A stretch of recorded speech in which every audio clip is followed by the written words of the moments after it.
আসসালামু আলাইকুম এভরিওয়ান। আজকে আমি একটা রেসিপি নিয়ে এসেছি আপনাদের সামনে, সেটা হচ্ছে সর্ষে ইলিশ। এই তো বাটা সর্ষে আর এই ইলিশ মাছ হালকা ভেজে নিয়েছিলাম, আর এই আমার মশলা, এগুলো দিয়ে এখন আমি আসলে রান্না শুরু করব। আর আপনাদের সামনে ছোট্ট একটা ভিডিও আনবো। তো এই তো আমি পেঁয়াজ কেটেও নিয়েছি, আবার একটু বাটাও নিয়েছি। এখানে আমি এখন তেল দিয়ে দিব। তেল দিয়ে আমি আগে পেঁয়াজ ভাজাটা এটা একটু ভেজে নেব, পেঁয়াজ কুচিটা, তাহলে একটু নরম হয়ে যাবে এই জন্য। তারপর এর মধ্যে আমি পেঁয়াজ বাটাটা দিয়ে দেব।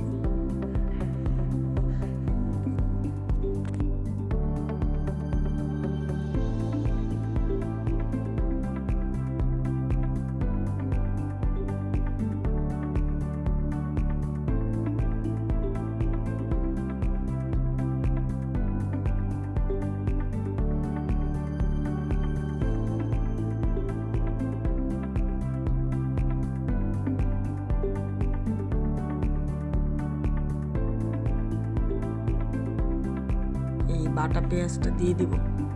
আমি অবশ্য ব্লেন্ডার করি সব।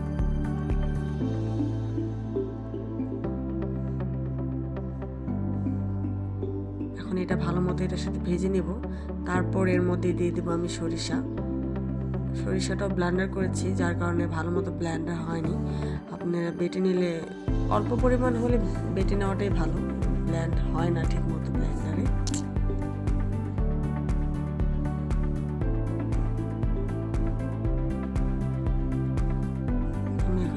দিয়ে দিচ্ছি সরিষা।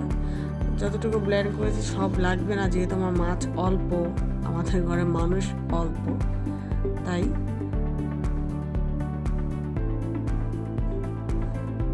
এই তো আমি এতটুকু দিয়ে এবার এটাকে ভালো মতো ভেজে এর মধ্যে সব ধরনের গুঁড়া মশলা যেগুলো আছে আমি দিয়ে নেব।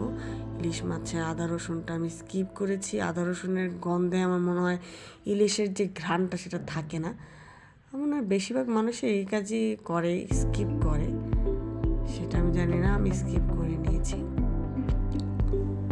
এবং এর মধ্যে হালকা একটু পানি দিয়ে এবার আমি গুঁড়া মশলাগুলো দিব।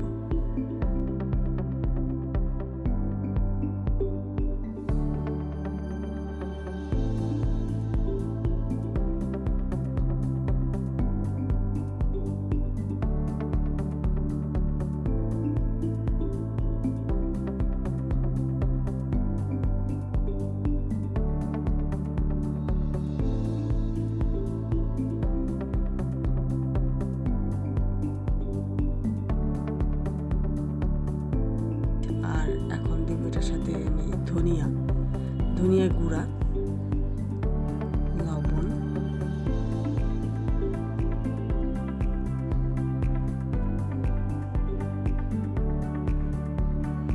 এটা ধনিয়া গুঁড়া, আর একটু দিব জিরা, এটা জিরার গুঁড়া, এটা আমি রেডিমেড কেনা আমার।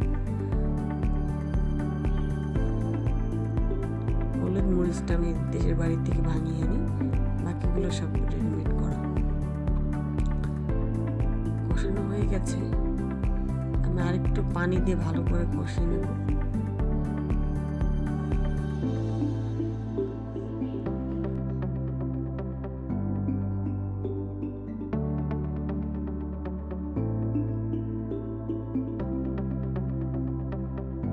হালকা হালকা তেল ভেসে এসেছে, তাই আমি মাছ দিয়ে দিলাম। মাছটাও আমি আরেকটু কষানো, যেহেতু মশলাটা আমি মাছটাও আর কি একটু কষাইতে চাইতেছিলাম, তার জন্য দিয়ে দিছি। এই তো দেখেন একদম কষানো হয়ে গেছে। এবার আমি পরিমাণ মতো পানি দিয়ে দেব। এবার এটা আস্তে আস্তে হতে থাকবে। আমি চুলার জাল একদম মিডিয়াম করে রেখেছি।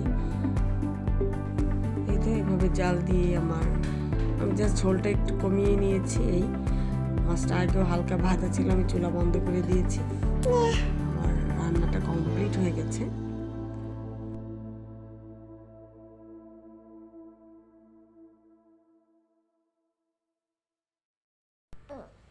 বাটিতে আমি তুলে নিয়েছি পরিবেশনের জন্য। সবাই রেসিপিটা ট্রাই করতে পারেন সহজের মধ্যে। অবশ্যই আমাকে জানাবেন কেমন লাগলো। আল্লাহ হাফেজ।